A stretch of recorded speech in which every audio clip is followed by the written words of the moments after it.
That's the moment when I should have just stopped. When my recipe went completely south, and I should have just stopped right there.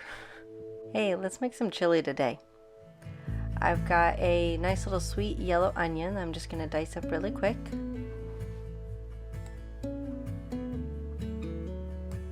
Just do a simple fine dice, trying to remove all those papers. This onion had a ton of them. And chopping off the ends, slicing them lengthways, and then widthways.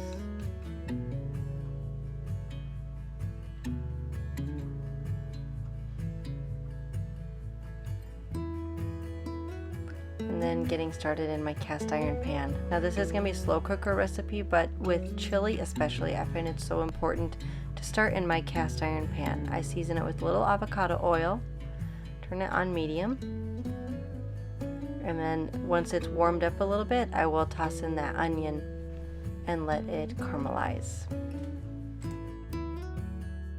Now I'm going to get my crock pot set up and just start warming it up.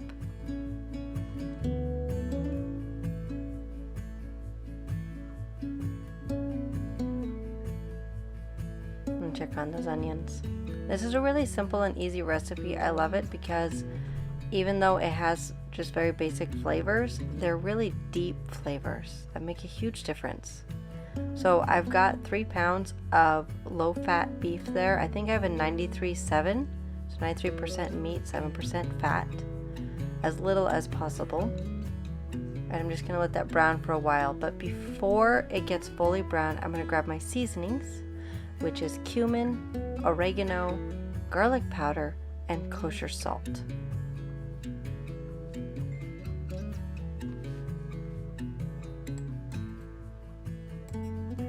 I always season generously with kosher salt. It doesn't have as much saltiness as table salt, but it does create that really deep flavor, especially in meat. It really draws out that flavor. Very generous with the garlic powder. You can use fresh garlic with this. I just didn't want to bother with it because sometimes it can easily over caramelize and burn. And then definitely a whole lot of oregano, but don't be shy with the cumin either. The cumin is really what makes this dish really a deep flavor. Now you could add in chili powder at this point. I don't personally like spicy foods, and I'm feeding this to my kids, so I just use cumin to get that really good chili flavor without the spice. Now here I'm just using a couple of cans of tri-bean blend. It's from the Simple Truth brand, so it has some kidney beans and black beans in there. I'm just dumping that in my crock pot. You'll see in a minute here that I have a little bit of a trouble with one of the cans, and I got a little bit frustrated and I completely forgot a very important ingredient, which is bone broth. Now I make my own bone broth. It really adds a deep, rich flavor into the chili, and I would highly recommend if you can either buy a bone broth or make your own. It really makes an impact on the flavor. This is where I started to have trouble with the cans. It gets worse.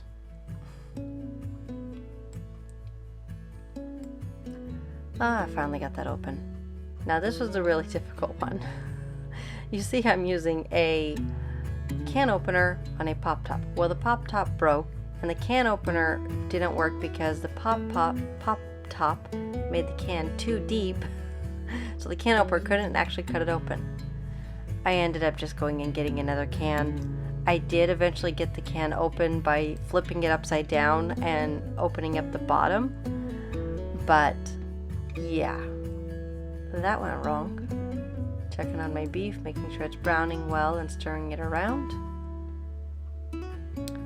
And now that it's all browned, I'm just going to toss that right into the crock pot. I use a scoop and I try to leave as much fat in the pan as I can, but I don't drain it or rinse it or anything just because there's a lot of flavor in that.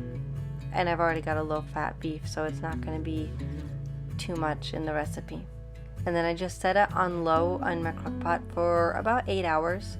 I do like to set it on high for the first 1 to 2 hours just to get it up to a good temp, and then I will usually turn it down to low after that. And here I'm going to dish it out. As you see, the crock pot I'm using changed, and that's because after I dished out that first crock pot of food, that all got eaten, and so I needed a second crock pot of food to film this, and then I actually had to make yet a third crock pot of food so I could get pretty photos for the video. So there's been quite the hiatus putting this video together, but here it is. With this recipe, I'm just actually putting it into 2 big containers. The crew that I'm serving this to is going to turn it into chili for chili cheese dogs. So they don't want, you know, if this was for individual persons, I would have just served it out individually. But they ended up just needing to heat up a big batch and serving it over hot dogs. And there we have it. A very simple and easy and very delicious chili recipe. If you want to try this recipe, check the description box for a printable recipe, and if you enjoyed this video, click that subscribe button so you can stay up to date with all the latest recipes that I'm going to share. Enjoy!